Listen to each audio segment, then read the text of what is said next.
Everyone, welcome to the maths world. ఈ వీడియోలో 9th class mathematics 3rd chapter the elements of geometry అనే చాప్టర్లో exercise 3.1లో 7, 8, 9, 10 problems ఎలా చేయాలో ఈ వీడియోలో నేర్చుకుందాము. ప్రీవియస్ ఈ వీడియోలో 1 to 6 ప్రాబ్లమ్స్ ఎలా చేయాలో చెప్పాను. ఆ వీడియో కూడా చూసి ఇది కంటిన్యూషన్ చేసుకోండి.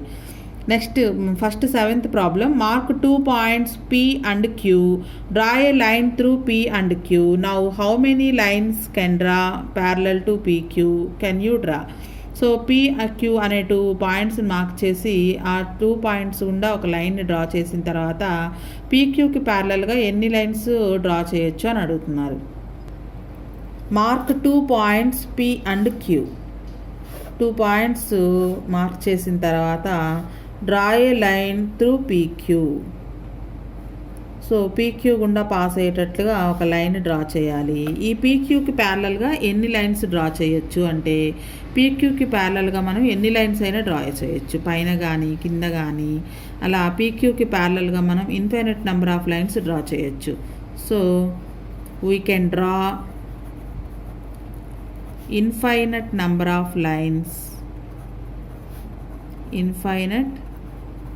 of lines parallel to PQకి ప్యారలల్గా ఉండేటట్లుగా ఇన్ఫైనైట్ నెంబర్ ఆఫ్ లైన్స్ని డ్రా చేయొచ్చు. Next 8th problem.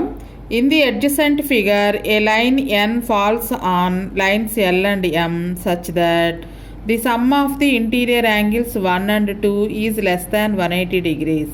Then what can you say about lines L and M? ఇక్కడ యూక్లిడ్ 5th postulates-ని యూజ్ చేస్తాము.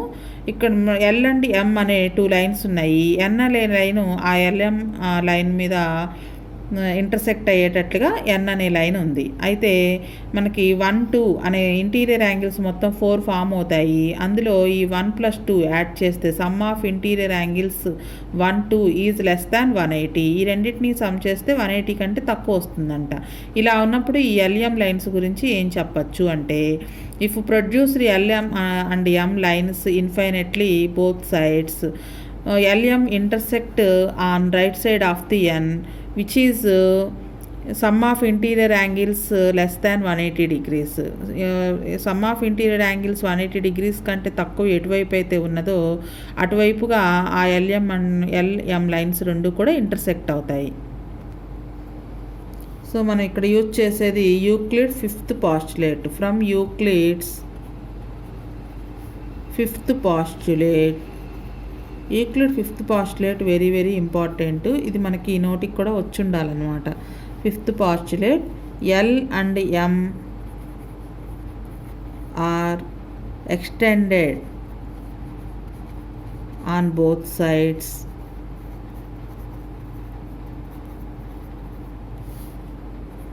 They intersect బోత్ సైడ్స్ అంటే రైట్ సైడ్ లెఫ్ట్ సైడ్ వాటిని కనుక మనం ఇలా ఎక్స్టెండ్ చేసినట్లయితే రెండు వైపులా అవి 180 కంటే తక్కువ ఎటువైపు అయితే ఉందో అటువైపు ఇంటర్సెక్ట్ అవుతాయి అన్నమాట. They intersect at the interior angles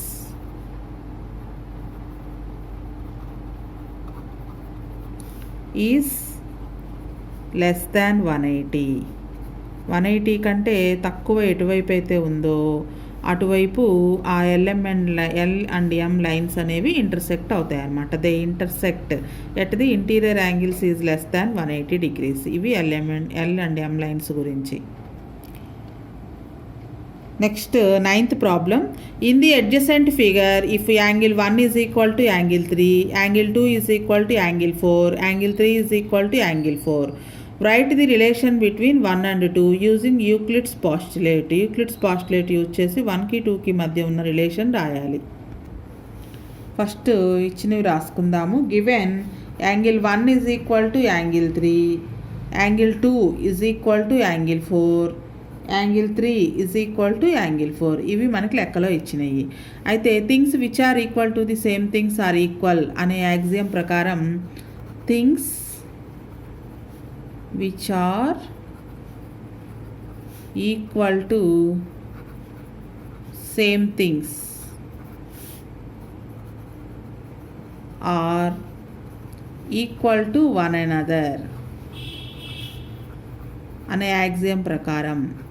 ఇక్కడ యాక్సియం ఎలా అంటే యాంగిల్ 3 యాంగిల్ 1కి ఈక్వల్, అలానే యాంగిల్ 3 యాంగిల్ 4కి కూడా ఈక్వల్. అంటే యాంగిల్ 3 అనేది యాంగిల్ 1కి యాంగిల్ 4కి రెండిటికి ఈక్వలే కాబట్టి angle 1 is equal to angle 3. మరలా ఈ యాంగిల్ 3 యాంగిల్ 4కి ఈక్వల్ కాబట్టి 1, 4 కూడా ఈక్వలే. Things which are equal to the same thing are equal to one another. 3కి 1 ఈక్వల్, అలానే 3కి 4 కూడా ఈక్వల్. సో 1, 4 కూడా ఈక్వల్. అయితే మళ్ళీ ఈ 4 దేనికి ఈక్వల్, మనకి ఇక్కడ 2కి equal. Angle 4 is equal to angle 2. మరలా things which are equal to the same thing are equal to one another. So ఈ రెండిటి ప్రకారం యాంగిల్ 1, యాంగిల్ 2 కూడా ఈక్వల్ అవుతాయి. ఇది మనం ప్రూవ్ చేయాల్సింది. ఇక్కడ కంపల్సరీ ఈ యాక్సియంని మెన్షన్ చేయాలి. Things which are equal to same things are equal to one another. Next 10th problem. In the adjacent figure we have bx is equal to half AB. BX, ఈ B నుంచి X వరకు ఎంత distance ఉందంటే ఏబీలో half అంట. అలానే BY is equal to half BC. BY length of BY అనేది బీసీలో హాఫ్ ఉంటుంది. అయితే AB is equal to AC. ఈ ఏబీ బీసీ ఈ రెండు కూడా ఈక్వల్. అయితే బిఎక్స్ బీవై కూడా ఈక్వల్ అని చెప్పాలి. Length of BX length of BY కూడా ఈక్వల్ అని ప్రూవ్ చేయాలి. ఫస్ట్ మనకి లెక్కలో ఇచ్చినవి రాద్దాము. Given BX is equal to half AB, అలానే BY is equal to half BC, AB is equal to BC. ఈ మూడు మనకి లెక్కలో ఇచ్చారు. AB is equal to BC.